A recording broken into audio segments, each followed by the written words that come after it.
RSK మీడియాకి స్వాగతం. నా పేరు సాయి కుమార్. మనతోటి ఉన్నారు సర్జాంబీ సినిమా హీరో గారు. మరి ఒకసారి అసలు సినిమా గురించి ఒకసారి తెలుసుకుందాం ఏంటి అనేది. నమస్కారం సార్. నమస్తే అండి. సో సార్ జాంబీ అనే మూవీ ద్వారా అతి త్వరలో రాబోతున్నాను. నా పేరు మహేష్ కుడుగుంట్ల. ఈ సినిమాకు డైరెక్టర్గా ఎన్ఎన్ రాజు గారు, ప్రొడ్యూసర్గా ఎంఎన్ నాగేశ్వరరావు చేశారు. వీరిద్దరు కాంబినేషన్ వస్తున్న సినిమాలో నేను కథానాయకుడిగా అందరి ముందుకు రాబోతున్నాను. అతి త్వరలో ప్రేక్షకుల ముందుకి ఈ సినిమా రాబోతుంది. సో ఈ సినిమాని అందరూ ఆదరిస్తారని, మమ్మల్ని నిలబెట్టి పెద్ద హిట్ చేస్తారని కోరుకుంటున్నాం మీ ఛానల్ ద్వారా. థ్యాంక్ యూ అండి. అంటే ఎప్పుడు అంటున్నారు రిలీజ్ ఉన్నది?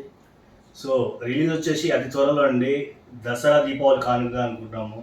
సో అన్ని సినిమాలతో పాటు మా సినిమా కూడా ముందుకెళ్ళాలని ఆ భగవంతుని కోరుకుంటూ ధైర్యంగా ముందుకు వస్తున్నాం.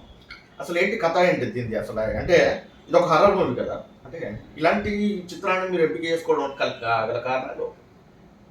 యాక్చువల్గా హర్రర్ మూవీస్ చాలా ఉన్నాయండి. ఇది ఒక different genre of horror movie అనొచ్చు.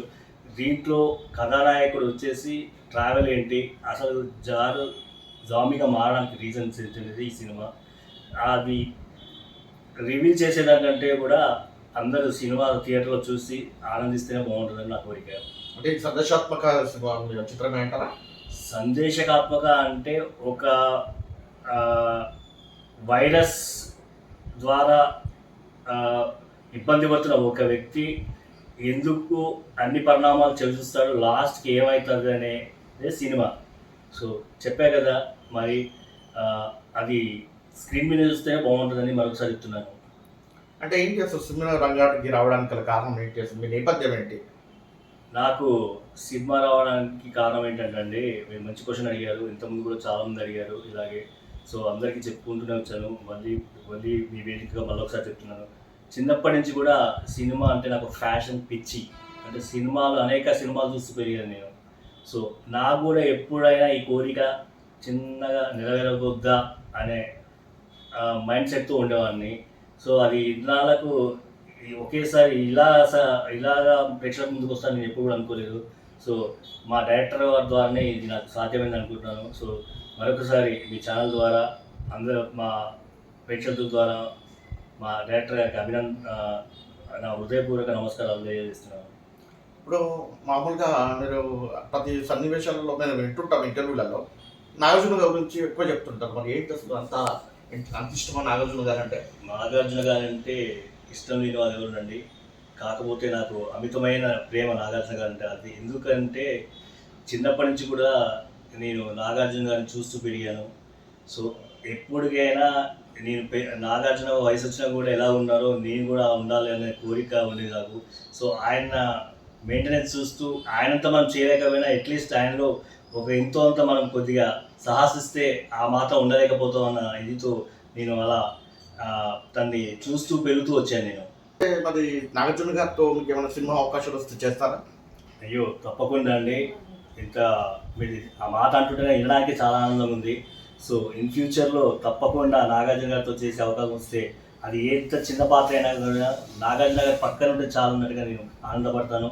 సో అవకాశం ఇవ్వాలని భగవంతుని కోరుకుంటున్నాను.